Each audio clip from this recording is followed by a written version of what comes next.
Next on TCM, The Gates of Heaven, then Umberto D, and later, Brothers in the Saddle. TCM takes the reins tonight.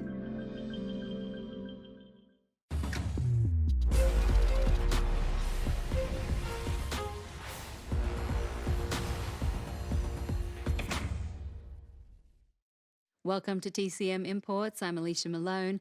I hope you're ready for another foreign film adventure because tonight we're in search of miracles and money with two movies directed by Italian filmmaker Vittorio De Sica. Soon we'll see Umberto D from 1952, but first from 1945, it's The Gates of Heaven. Vittorio De Sica was an actor, screenwriter, and director known for his comedies, as well as a leading figure of the neorealism movement that emerged in Italy after World War II. The Gates of Heaven was filmed in Rome between 1943 and 1944 during the Nazi occupation of the city. De Sica had the support of the Holy See, which allowed him to film in the Basilica of St. Paul outside the walls, one of Rome's oldest churches. De Sica collaborated with multiple writers on the screenplay, including Cesare Zavattini, one of his most frequent partners. The story depicts a pilgrimage of the sick, all dealing with different kinds of suffering, both physical and mental. They travel on a special train to the Marian Shrine of Loreto, hoping to find healing by the end of their journey. Among the cast, De Sica hired more than 1,000 Jewish actors and others suffering persecution from the Nazis as extras. During filming, the Basilica of St. Paul outside the walls became a sort of refuge.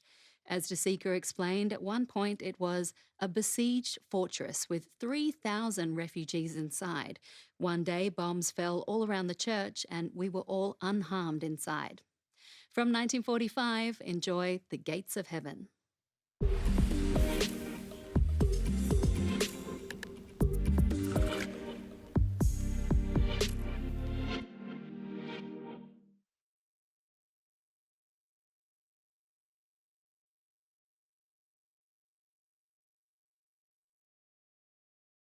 The Gates of Heaven was filmed in Rome during the Nazi occupation of the city, and director Vittorio De Sica had hired many Jewish and other persecuted people as extras to help keep them safe.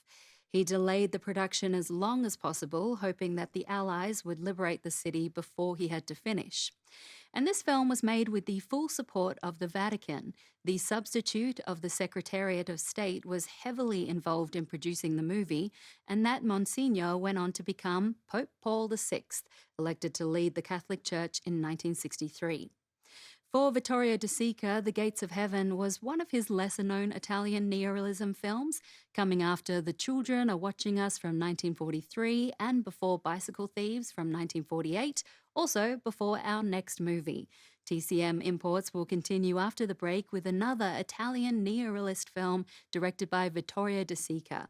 Come back to join us for Umberto D from 1952, one of De Sica's best films, which follows the struggles of an elderly man and his dog trying to live on his government pension in post-war Italy.